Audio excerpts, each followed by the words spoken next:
It's the SDG Podcast. Before we get started, you can check us out on the web at solutiondesign.com/podcast or find us on all the social medias, LinkedIn, Twitter, Facebook, and Instagram at Solution Design Group.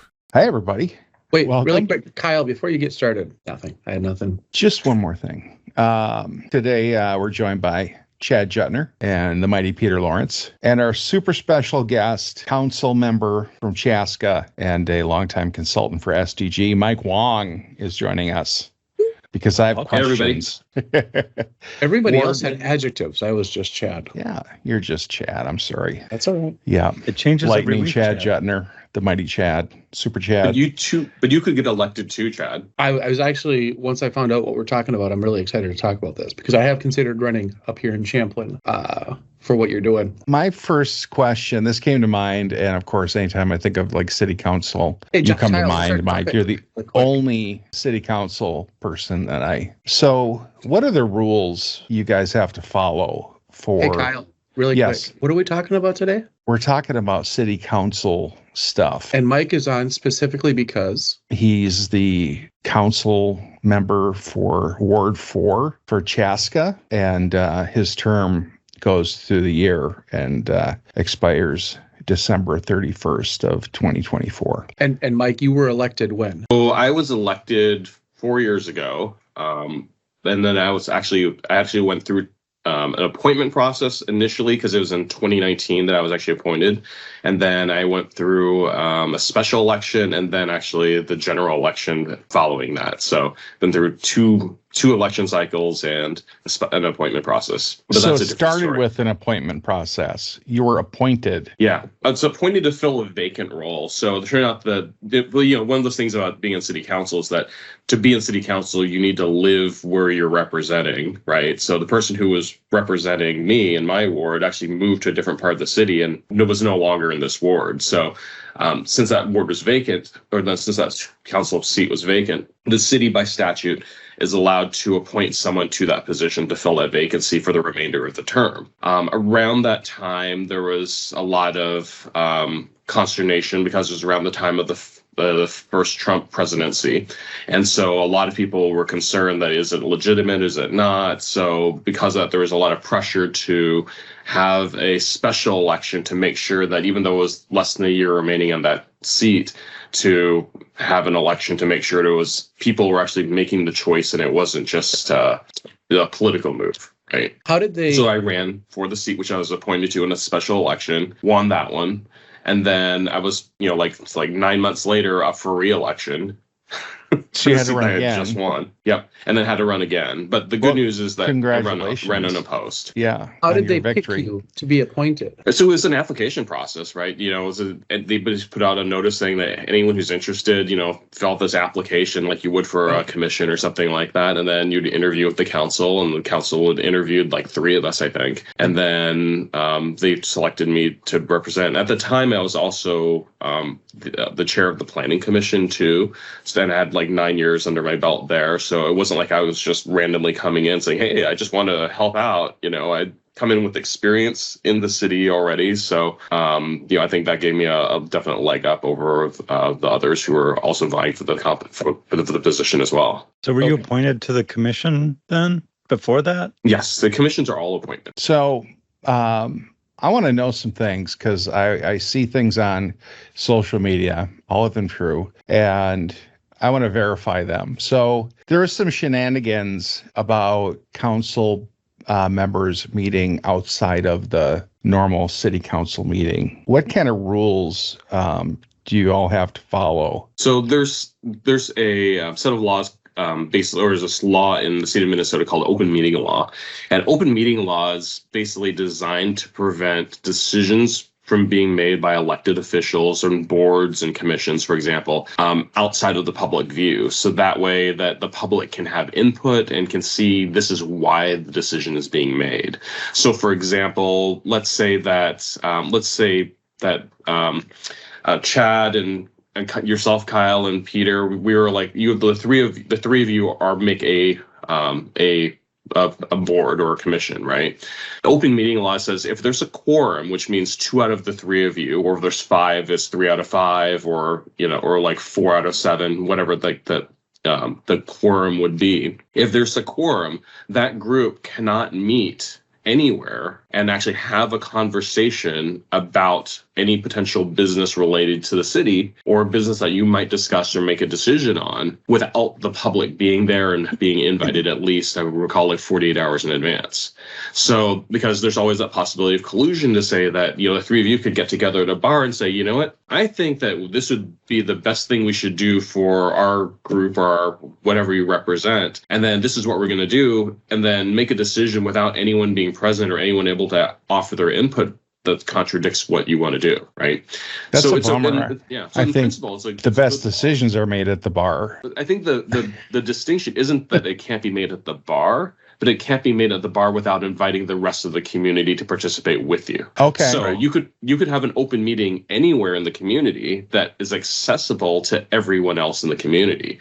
So, like a couple of examples. So if you're having a meeting and say, oh, we need to work through some real technical details to some ordinance or something that you're working on, you could have a work session, right? It may not be during normal city council hours, but you would have to have someone post a notice in those normal places, which would be a public notice that comes from the city that gets posted outside of City Hall or an unusual meeting place. And it also gets published in a newspaper. And we can talk more about that in a little bit, but it has to get published in the newspaper that's the record, the official record of that community. And then from there, it basically gets published 48 hours in advance and everyone gets to see it. And if anyone sees, there's something here I really want to sit in on and understand what's going on, to at least hear what's happening, they can attend that meeting and be there because they are by law required to be allowed to be present.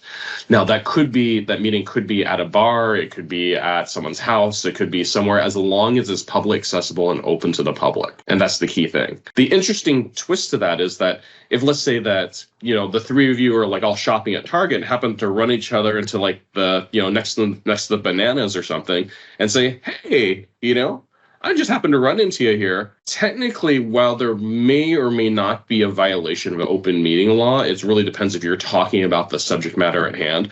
Oftentimes, the perception of impropriety is actually worse than the impropriety itself, because in people's minds, they'll think you're colluding. Because you could be talking about that, and people don't know what you're talking about. And because no one was invited, there was no public notice, you could very well be violating open meeting law, and people would, could accuse you of that and not even realize it. Right. So a lot of times for us as colleagues, we'll be at some meeting or running each other at Target, and it's like, oh crap, there's 3 of us, one of us has to go.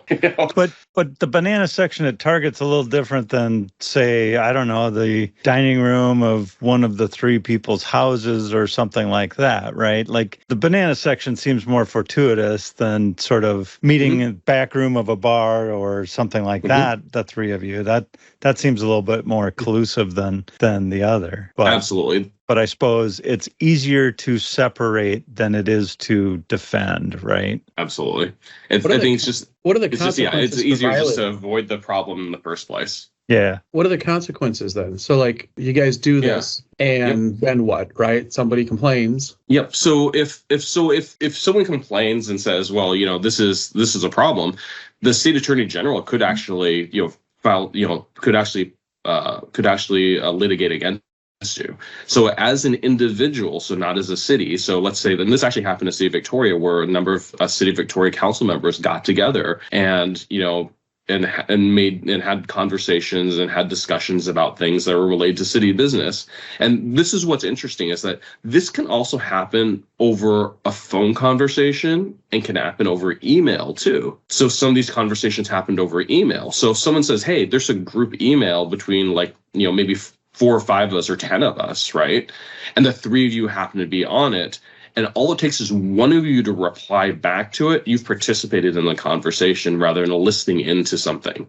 Listening, you can listen into any conversation you want, right? But as soon as one of you chimes in with an opinion on something, then it becomes a conversation with the 3 of you and the extended audience that's there, but not everyone in the community is part of that. In this particular case, the City of Victoria council members were each fined civil lawsuits, criminal fines against them. I think it was like $5,000 or $7,000 a piece or something like that. I think it depends on the number of counts that were prosecuted, but they were fined criminally for violation of open meeting law. And I think a number of them, because of that, there's a pretty big stain in the public record there. A number of them either chose not to run or got voted out. But there's pretty significant consequences. And the key thing here is that those fines are held as individual fines, not city fines. So if, like, as a community, like myself and my other council members voted to do something as a city and, did something that was just a bad decision, right? And there was something potentially criminal involved, right? As a group, we would hold responsibility as a council, and the city might hold financial accountability as a city for negligence or whatever it happened to be. But as individuals, we'd be protected by the city's, by the city and our roles as council members who are acting and doing our due diligence as council members, right? And of course, it's up to the public eye of whether or not we do the right thing or not. On the flip side of it, with the open meeting law, you're held legally liable as individuals. So by that account, you are individually prosecuted by the state. So that's a criminal case against you as Peter Lawrence or Chad Juttner or Kyle Bacher for violating the fine. Law. I ain't doing it. And that's what the fine. So that means you would be responsible for the fine, not the city, right? Yeah, and you don't have the insurance or the city backing for that case, right? Yeah, very much so. Yeah. So to answer your question, is basically it's a civil fine, and it's kind of a long way of getting around to it. But there is precedent, and because of that, it's people, especially in the Southwest Metro, are a lot more skittish about it, mainly because that we've seen it around. And there's some people who've been around a long time, and open meeting law is kind of a new thing compared to, their tenure. They've been involved with community politics and stuff like that for decades, right? And they'll just reply all the emails like, don't do that. So, it's kind of interesting. There's a lot of wrinkles to it. So emails, phone conversations, or even what we call serial meetings. So for example, if Kyle, you said, hey, I've got this great idea that we could do this, and you talk to Chad, and then Chad says, oh, I really love this idea, maybe I'll talk to Peter and then convince Peter to go on board. Well, guess what? You've had a serial meeting, right? And then you've involved all three of you. And even if it's 3 of 5, right, it's still enough that the three of you violated open meeting law. So when you got in this role, initially, were you worried about all of these rules and things you had to follow? No, because as part of planning commission, we also were accountable for the same rules. Yeah, so that means for that. Exactly. So when you volunteer as a commission member, and for any community, and you don't have to be an elected official to be subject to open meeting law. Commissions are also subject to that too. So if you're volunteering, so let's say, Chad, if you're interested in becoming part of your community's planning commission or park and rec board, right? They're also subject to that. So that means that if there's 9 people on the board, quorum would be, let's say, maybe it's 5 or 7, depending on what the rules are. Whatever that quorum number is, if you have a number to make a quorum, then you can't meet in that group size, right? So let's say it's if it's 5 out of 9, then if there's 5 of you there, then one needs to go, right? Yeah. And that's just the commission as a volunteer too. And then it's the same fines and prosecution. Well, that's it. Yeah. I'm not getting involved. And you said, so this happened in Victoria. Was the Victoria incident deliberate, or did they just kind of, or do you know what were the details? That seems fascinating. I'm trying to remember. I'll have to look at the article again. I mean, this was happening I want to say it's 2014, 2016, something like this. So this was a little while ago. But I can't remember even exactly what it was about. I mean, I think it's the interesting thing is people more remember it because of the open meeting law violation. Oh, don't do that. Than it was what it was that they were talking about. More likely than not, it was probably something related to some new development or something. Because that's usually what is kind of more conflicting with people. People have more differences of opinion about things like that. So, and generally they prosecute that kind of thing if it's a pattern or a pretty severe violation. Absolutely. Yeah, I think that it's one of those things that, it's, I think with a lot of things, especially, I think just in general in the legal system, it's much easier to prosecute if it happens repeatedly. If it's the smaller and more, and if it's something like, it's something small, it's small. I mean, it doesn't mean it's not against the law, right? Right. But 3 folks in the banana section at Target. Yeah, and that's one thing, right? It's like, because it's really difficult to prove who heard it, who said what. It's like really hearsay, that's really difficult to prove. But on the other hand, this was like made it pretty cut and dry, because there was an email trail. There was an audit of this, right? Right. Which also kind of brings us to talk about public records too. But, it's one of those things where, because all your emails are public record, that you send over city-owned property or using your city email, which you should be using for city communications, then then that means it's traceable and provable. Yep, here's the 3 people in the conversation. Here are the opinions that are exchanged. That is an open meeting law violation, because you were having a meeting, you were having a conversation about a topic. So to your point, yeah, I think it's a lot of it boils down to how confident does the prosecution believe they can sustain the case. Right. Can I ask? Okay, so not really a minutia question, but just in general, what types of things can you do as a committee member, as a city councilman, as a city council member, what's the biggest change you can do for your city? Aside from, I think, approving zoning variances here and there and that sort of thing, what is the biggest thing that you've done for Chaska so far as a city council member? I think that there's a lot of misconceptions over what we actually have power to do. Right. Yeah. So you actually think about what does the city actually have the ability to deliver or control, right? So what the city actually provides, and the city of Chaska is a little different from other communities, but in the key things that we provide are city services that provide infrastructure, such as we provide city streets and roadways, parks and trails, right? We also provide water, sewer, right? In the case of Chaska, we also provide electric. So we also have our own, we're part of the MMPA, the Minnesota Municipal Power Association. So we're part of a co-op with 11 other cities to provide power to our community. And we also provide recreational facilities, including 2 golf courses and a curling center and a community center, right? And those are the primary public services we provide as a community. Right. Now, there's some other things that are along with that, including and I think the other one that's the really big ones are fire and police. Right. Some cities will contract out police to the sheriff's department because it's cheaper to do that. Some cities will contract out fire to other communities that are neighboring, right, and co-opt those. Some will have full-time fire departments. We have a volunteer fire department and a full-time police department. But when you combine those things, those are the services that the city of Chaska, the city of Chaska provides, and most cities have comparable things. It's kind of around those. So in terms of what we also do is we also provide one other key service, which is to guide the new development.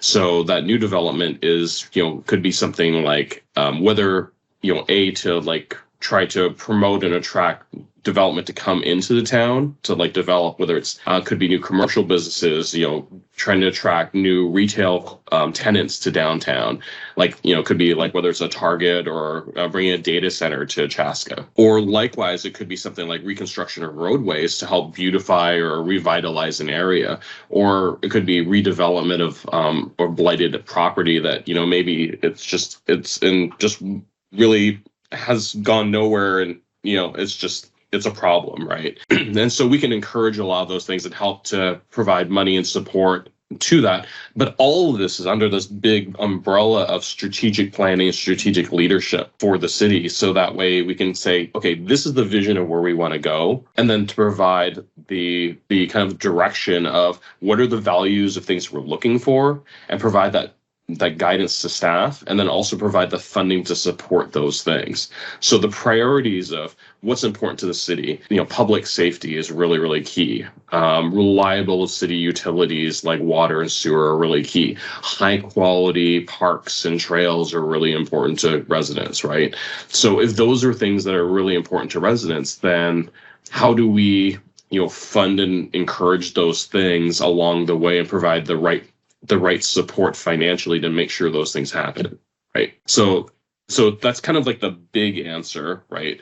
But then to kind of like the more specific answer of like things I'm really proud of, I would have to say one of the things there's two things I'm really proud of right now is that our one is that we redid Highway 41 through downtown Chaska, and that's a big thing because downtown Chaska has been on my radar for like a long time because I was part of a downtown master planning task force back in like 2012 or something. So it's been over a decade I've been working on this, and so one of the key things to revitalize the downtown is that you have to have investment there because no one wants to go buy into a new building and revitalize it if the city isn't reinvesting in the infrastructure around it. Right. So to reinvest in the infrastructure is really key to show that, hey, we're developing parking and signage and wayfinding and making sure sidewalks are in good repair and making sure the streets look really nice and just attractive streetscapes and traffic isn't overwhelming or noisy or dangerous, right? So until those things are fixed, you can't really have an environment where people want to shop, which means that no one's going to want to buy that property there or to lease a property because it's just not an attractive place to set up shop. Right. So to me, like that was a really, really key thing to help in that journey of revitalization for downtown Chaska. So that's something I'm really proud of because that was like a year-long construction project that was supposed to be 2 that we crammed down to 1 year and got done with a lot of challenges, but we're like 85% there. We'll be finished this summer. It usually goes the other way where you get a 1-year plan and it goes to 2. Yeah. We started with 2 and went down to 1. Chaska is a county seat, right? It is. Correct. Now, is there any overhead you guys have to deal with because of that fact? I don't want to say overhead. It's basically the county owns the government center in Chaska, so they're there. I don't know there's really a lot of overhead to that. I think we're pretty proud of the fact that the county seat's there, and we'd like to keep the county seat here. So we would like to do everything we can to keep Carver County happy and keep people happy with the facilities that are there. So a lot of it goes back to just like a lot of the things we do as a city, taking care of the streets, taking care of the community and neighborhoods around it, and keeping it a safe place. And interestingly, that's like the Carver County Jail and the Carver County Sheriff's Department are also based out of the government center too. So it's pretty centrally located from Chanhassen, Waconia, and a lot of the other communities nearby. Now that said, there's also like Watertown and and Cologne and things like that are further out. But but in terms of from a Carver County perspective, where it's kind of like the core of like where like the more urban cities are. A lot goes on, a lot of decision making, a lot of meetings about a lot of stuff. How much does politics come into play while you're doing all that work? Well, I think most of the time it's really trying to do the right thing. The roles, at least up until the county commissioner level, it's nonpartisan. So, we're not elected because we're red or blue, right?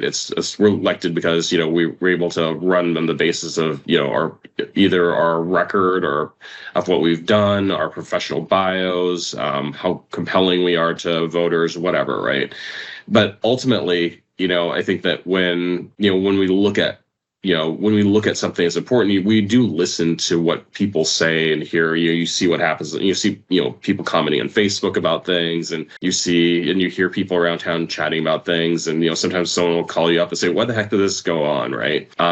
So, I mean, I kind of look at it from the perspective of not necessarily playing politics, but more just trying to make sure that I'm listening to what the constituents are saying, right?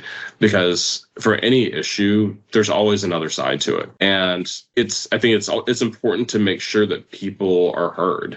And sometimes it's hearing things you don't want to hear, and that doesn't make it easier. It may still be the right decision, but it's the right decision knowing that some people are going to be more challenged with the outcome than others, right? And sometimes you may need to change decisions too, right?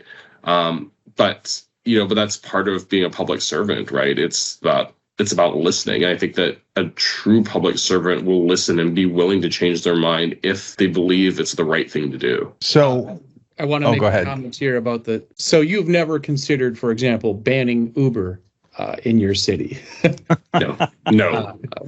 And no, that was kind of an interesting one, like the Uber and because, the Uber one's interesting because I probably got for a while I was getting maybe like 3 or 4 emails a day from people who are saying, don't ban Uber and make Minneapolis stop. I'm like, sorry, we have nothing to do with Minneapolis. I don't know anyone in the Minneapolis City Council. I have no influence over them, right? I might as well be in Iowa and telling them what to do, right? So there was, and, a lot of it was just these auto-generated things for some sort of website somewhere. That's one thing, right? And then that's why I bring those up because I was like specifically like those were 2 decisions that like made the paper.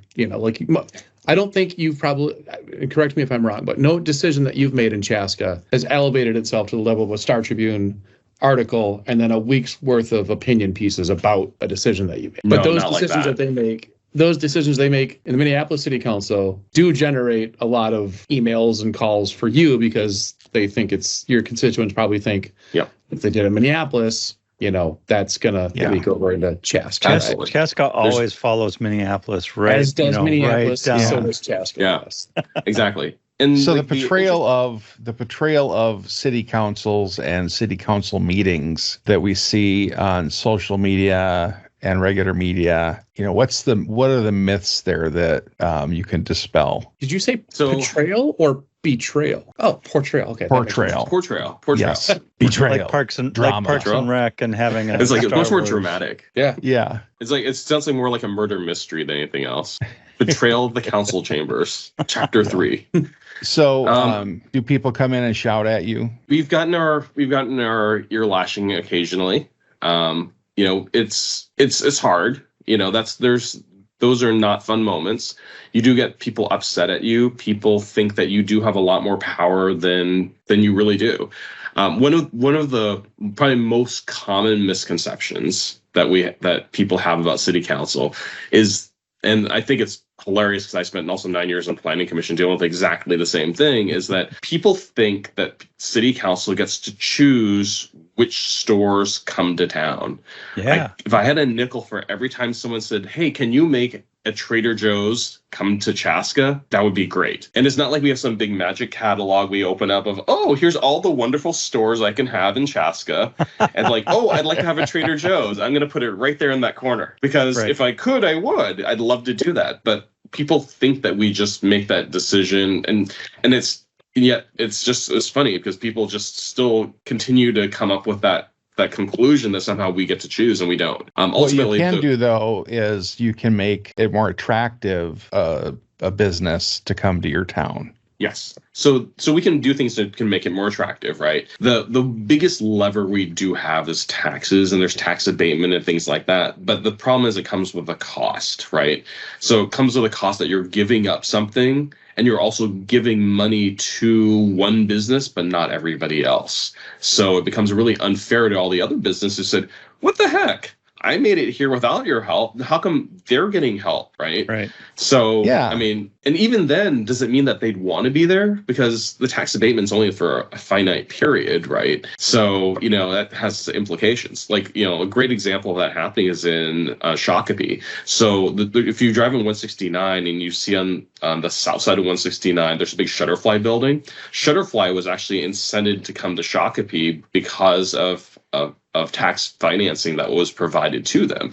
So they said we'd gather all this tax financing and guarantee them money for creating a certain number of jobs. Well, they created those jobs when the economy kind of tanked, and then they realized, this business model isn't so great. They fired a bunch of people.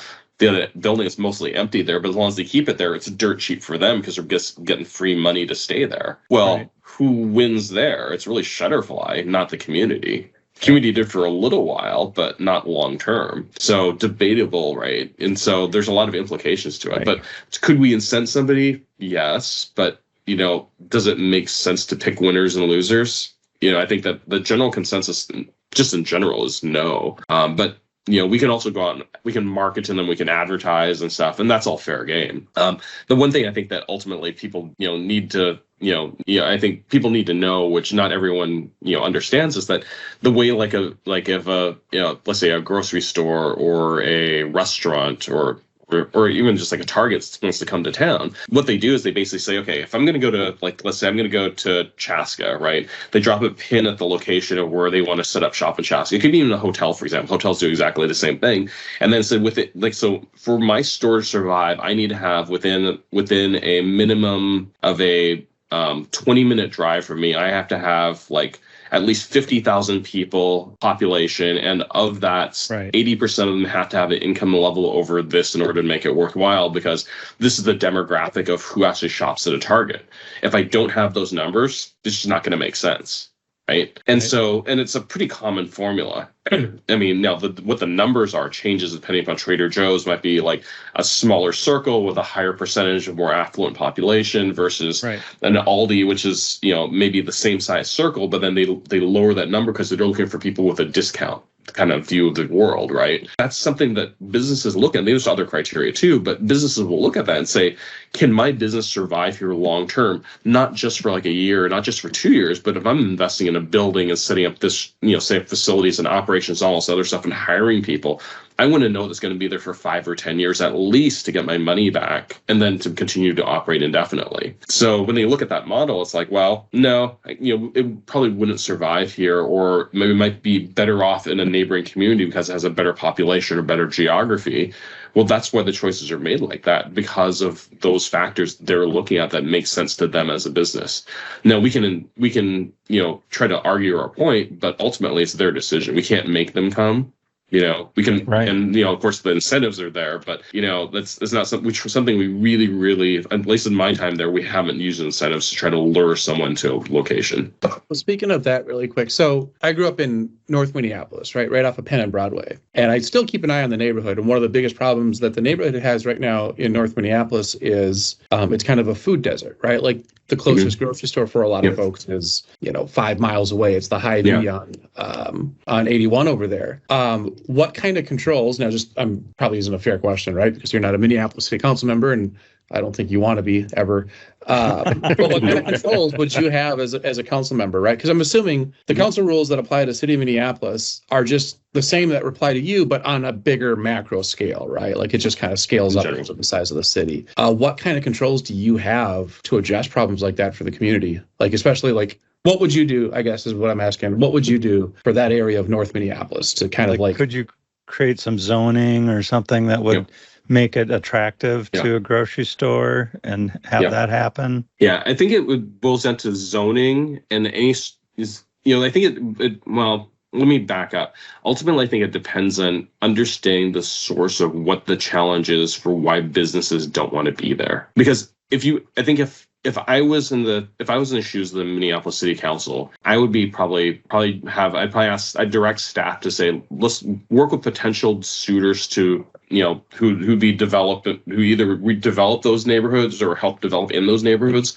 or stores that might want to set up shop there that would be suitable for those locations, and say, why have you avoided this? Why is this not attractive to you? And then understand what those barriers are. Because to just throw something out there is kind of like just throwing spaghetti on the wall to see what sticks. And there's just so many things it could be. If it's, for example, if it's crime, well, then we need to address it from a crime perspective, right? Right. If it's, you know, like crime and loss and theft, then okay, let's look at maybe it's the prosecution, maybe it's the way that we're catching criminals, maybe it's just lack of enforcement, lack of patrols, could be a lot of things, right? If it's, for example, maybe lack of space that's of adequate size. Okay, well, that's a different story, because maybe like all the spots there are really, really small, right? And then developers want something that's bigger than what they've got there. Are there ways we can like offer something that is available, and then, you know, maybe, you know, work out some sort of compromise where they can set up multiple locations or something like that, or I don't know, just to help them get creative, right? If it's something, or maybe even look at like working with property owners, say, can we like work with property owners to redevelop some of these to like shift around some, you know, spaces and things, so that we can create like a bigger spot that would be more suitable for a larger tenant like that, right? But, you know, ultimately, I think it just really depends on what are the problems that we're trying to fix. and then go after those problems rather than just say, oh, there's a food desert, and then just throw a bunch of stuff at it.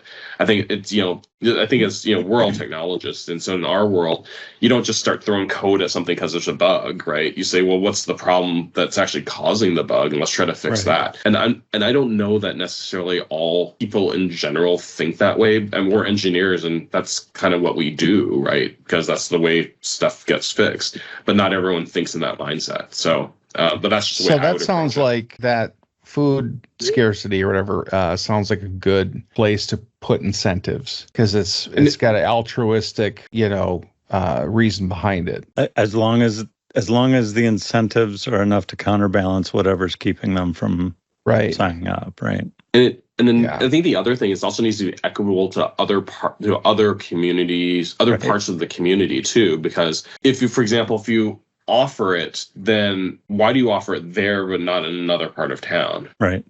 Yeah. And so, because otherwise then someone who just set up shop like in another part of town is like, well, how come I didn't get this too? And so, it needs to be something that makes sense. I mean, now there are some things, for example, where we set up programs where it's a voluntary program where we said, hey, we'll offer financing or offer grant money for like creating a new entrance on the backside of a building that faces a parking lot. So that way we can entice people to use the parking in parking lots rather than the street side where there's no parking and they have to walk around the front of the building, right? So by doing that, we're basically offering an incentive to property owners. Everyone in this historic downtown district gets it, and which we can justify because it's only those downtown businesses that really have that problem structurally. And say, if you want it, you can have it. If you don't want it, it's your choice. And there's a limited number, first come, first serve. Right. And here's the amount that it is. Now, that's something that can be more attractive because there's a budget for it, and then it's out there and people can sign up for it. And every year we have a few that start doing that, or it could be refacing the front and, creating a more appealing exterior, things like that. Those are things that, I don't know if Minneapolis has, they might. Those are tools things like that could help in an area to kind of redevelop and to do it in a slow way. But some of this education, because property owners, they don't know that it's there. They won't go after it. And so, it's an odd sort of thing because sometimes the city may be trying to help, but there's so many things going on that property owners don't realize that there's help out there for them that could be help in the form of grants and other dollars, or maybe forgivable loans that could be helping, that it could be used for redevelopment and enhance their buildings or properties, or attracting tenants that would be beneficial to the community. And there may be state and federal grants too that are out there, but that's a whole different thing of finding where those grants are. Well, I think that's one of the ways that North Minneapolis addressed it, because there was a Cub Foods on Broadway, right? Mm-hmm. And I think Cub was going to close it, but they sold it to the community. And I think what they did is kind of what you're referring to. So when I said earlier that the closest one is Hy-Vee on 81, I forgot about the Cub North Side, which is a kind of a community-owned Cub Foods. And if I remember right, they did get a lot of grant money and a lot of exactly what you're saying to solve that particular issue. Still doesn't solve it for the entire North Side, but it didn't at all. Kept it from getting worse, at least, right? Yeah, there you go. Yeah. I mean, sometimes it's like that's the first step to making it better is just to stem the tide a little bit. So solutions like that are never. Nope. Do you get free golf at Hazeltine? That's I wish. I don't think I've ever golfed at Hazeltine. When they have a big event there, like the PGA, is there what's the benefit of that to the city? Well, the biggest benefit is, the biggest outward benefits, the prestige of having it there, right? I mean, it's one of those things where, City of Chaska gets, shown and heard on, national, international television around the world and around the news around the world, right? But it does tend to bring more interest in travel and visitors and people wanting to visit the city during those times. We had during Ryder Cup, I think the numbers 220,000 people came through the City of Chaska during that week, right? I mean, the City of Chaska's population is at that time was 25,000 people. So you're talking a tenfold increase in population for, temporary population for a course of a week. That is huge. And I think that for businesses, when it can be harnessed, it can be really, good economically for businesses. I think part of the challenge is that when a lot of the visitors are parking and staying offsite and then bust in, then they kind of bypass all of downtown. So when Ryder Cup and PGA come back, we have a a PGA Amateurs Championship coming to Chaska this summer, and we have Ryder Cup coming back in 2029. So those are like big events that we have, and we'll be the first place in the U.S. to host the Ryder Cup twice. So that's a pretty big feather in our cap. Yeah. We're hoping to be able to leverage that and to be able to, show off the city some more and be able to attract people to Chaska to, come as visitors. Now that we've also gone through more of the downtown redevelopment, excuse me, we're hoping that that'll be a great opportunity to show off a lot of the work that was done and to be able to show off some of the great shops and restaurants and things like that we've added to the city, that we'll have added to the city by the time that event happens. Sounds very cool. Yeah. So benefits, it's a tough one. And the interesting thing is that Hazelton's a privately owned club. So they're choosing to do it. And, as a city, we're making a choice to support them as a community. But I think that we've also made a choice too. Is like, hey, you know what? Let's also make sure it's like it's a big celebration for everyone in Chaska, not just those who golf and can afford to, because I think just a day pass there was like, like $100 or something like that. It wasn't cheap to go into Ryder Cup. So, so if you could still go to like, Fireman's Park and be able to participate in some like the free events that were happening down there or at City Square Park and, be able to, go to the curling center and enjoy some of the other things they were doing. Cause I think we had some others like occasional celebrity stuff going on with whether it's like, some of the players or some of the visitors that were coming to Chaska to, check out what was going on. Have you ever driven the Zamboni? What are you doing, man? No. No donuts. First thing I would do. In the ice in the hockey rink. Are you a lot more involved in Chaska than you ever were before when you just moved there as just a resident? You stay active. You go to all the parades and go out to all of those things, right? As much as I can. I think it's good to be out there. Like I was just like my son and I just went to the Memorial Day service as something that I never really started regularly attending till I was serving in the council. I think it's good to be there. But I think I also was learning more about it too, right? It's, I think sometimes it's something you hear about, and because no one in my immediate family served in the military, we hadn't really lost anyone immediately in my family, right? Yep. So, I think, like my father-in-law served in the Army, and so, that was, so that's something that was there, but then he always like, well, no, I just served, that was a long time ago. But I think that, attending these services, is a great way to learn more about like the sacrifices people made and to be part of that. And so, so I fully plan on attending these even long after my time is done. But I'm definitely a lot more active in attending the community events and celebrations, just knowing what's going on and being out there and being available for people, because I'll run into people there and, see people. And it's always good to, to be able to support staff and support all the residents and the community organizations that put in so much time and love into our community. But at the same time, you get to experience the fun side of those things too, right? Like, absolutely. And the important side of those things, so that you might continue to do them afterwards, even though the council sort of brought them to your attention more, but now you get to go to them and probably help others around in your neighborhood go to them too, right? Absolutely. I think it's just, part for me, it's always this ongoing learning experience. You kind of asked, Kyle, you sort of asked about like things that you've like done that you've, like, have you driven a Zamboni? Now, one of the things I never done before or even considered doing was going for a ride along with the police. Now, I'd learned that any Chaska resident who doesn't have a criminal record could actually do a ride along with the police department. So, so if you have a clean record, you could just like say, hey, you know what, I could like go ride along with the police and, just see what's going on and just watch something's happening. And I've done a couple of ride-alongs. That was really, really interesting to do. And so it was a kind of a really neat program. I've done ride-alongs with the fire department. I've done ride-alongs with Public Works. Then when they're like doing all like the snow plowing and stuff on like, down 41. And so it was like really interesting to see how they do that and see all the equipment at night and how all this happens. And so it's up with them at like, 3-4 in the morning and just watching them work. It was actually pretty cool. So yeah, I mean, so I think it's really neat to be out there, to be involved, and I think the staff appreciates that we want to learn what they do on a day-to-day basis, and that I think they appreciate that we actually want to know. We're not just like, oh, we're just like just checking some boxes and looking at the budget from afar. That we like being there and we want to see them and meet them and get to know them a little. Yeah.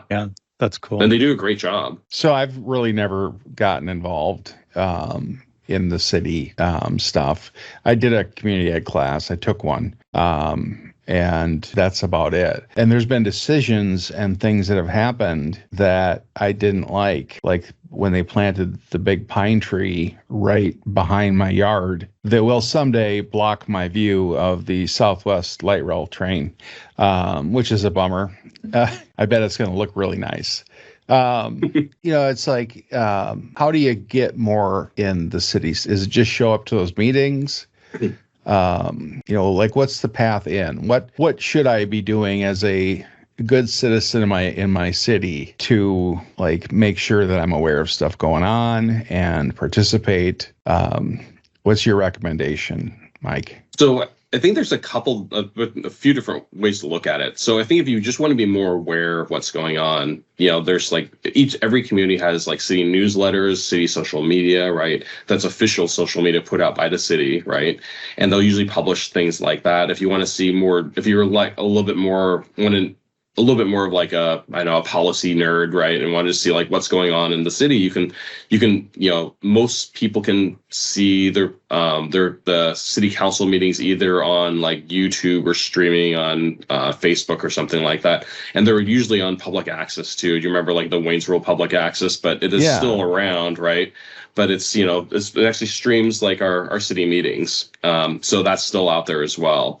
But I think that there's also newsletters and mailers and stuff, and to actually take the time to read those, because I think that we send out a lot of that stuff, but then we push out a lot of the same information. But it's amazing how people just take that and throw it away, because it's clear when we have a conversation they didn't read it at all, because they have no idea something that they're asking a question that was like the second thing on that top of that list, right? So bullet. And so that's the first thing, just being informed. If you want to be involved, I think there's a lot of ways. I think the most important thing about being involved is be involved with something that's important to you, right? Is there something that's passionate to you that you're passionate about?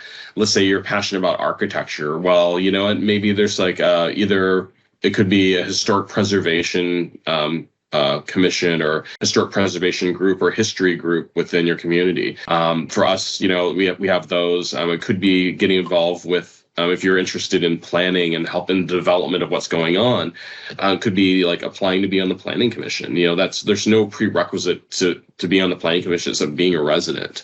So, being involved in the planning commission, or being involved with a park and rec board, or being involved with the senior center, volunteer, any of those things. And if any community nonprofit that's involved in your community will have ties back to the city in some way, shape, or form, because they all do, and usually coordinate with the city or different groups that somehow participate with cities in some way, shape, or form. It's amazing how woven the network is, because a lot of these groups couldn't function without the support of other groups that have very complementary goals, and so they all have different areas that they serve. So it's it's a really critical network that helps people to build a better community through helping others, for those who are in need, and to help make things better for areas that people just feel really passionate about. So I think it's a great thing either way. So, but in any case, I think there's a lot of opportunities, but whether it's of getting involved directly with the city through volunteering for commission or board, or volunteering through a local community organization or community nonprofit, Minnesota is the land of 10,000 nonprofits, right? And it's a lot more than that, I'm sure. And there's so many ways to get involved. Find something that's close to your heart, whether it's feeding the hungry, or clothing the homeless, or it could be something about beautifying your parks, or maybe it's the Scouts, or it could be any number of groups, or it could be about Latin food and music, right? It could be anything. Pick something and look in your community and see if that group is out there. I know that I get several times a year, I get a big thing from the city with all the stuff going on. And it blows me away just how much there is going on. Mm-hmm. All the different programs and special days for stuff and events for kids and things like that. It's free to the community. There's taxes behind it all, but most of that stuff is people can just show up. Yeah, and I think that's the key thing. I said it makes a big difference to know that it's going on, I think, and being connected. Yeah, I think Are you going to do citywide fiber optic internet, the citizens? Oh, of say Chaska yes, for and I'll free? move to Chaska. Yeah. There you go. Actually, I think someone's actually so there is a group that's actually that's working on installing that now. So yeah. All right. I'll Yeah. pack my Chaska, bags. yeah. Chaska was one of the first to actually have community Wi-Fi way back in the day as a bridge between high-speed internet. But yeah, I think that's what the community is all about. It's about building and fostering a better community.